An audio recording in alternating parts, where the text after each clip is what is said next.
கீதம் அதிகாரம் 76. யூதாவில் தேவன் அறியப்பட்டவர், இஸ்ரவேலில் அவருடைய நாமம் பெரியது. சாலேமில் அவருடைய கூடாரமும் சீயோனில் அவருடைய வாசஸ்தலமும் இருக்கிறது.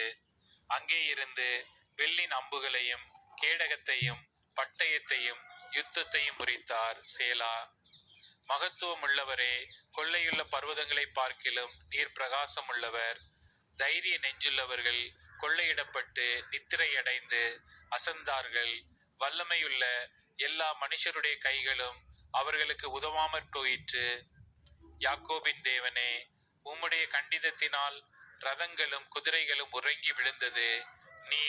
நீரே பயங்கரமானவர். உமது கோபம் மூழும்போது உமக்கு முன்பாக நிற்பவன் யார்?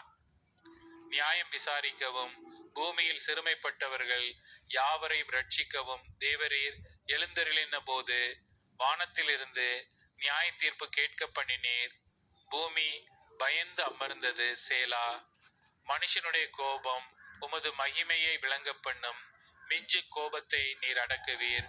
பொருத்தனை பண்ணி அதை உங்கள் தேவனாகிய கர்த்தருக்கு நிறைவேற்றுங்கள். அவரை சூழ்ந்திருக்கிற அனைவரும் பயங்கரமானவருக்கு காணிக்கைகளை கொண்டு வர கடவர்கள். பிரபுக்களின் ஆவியை அடக்குவார். பூமியின் ராஜாக்களுக்கு அவர் பயங்கரமானவர். சங்கீதம் அதிகாரம்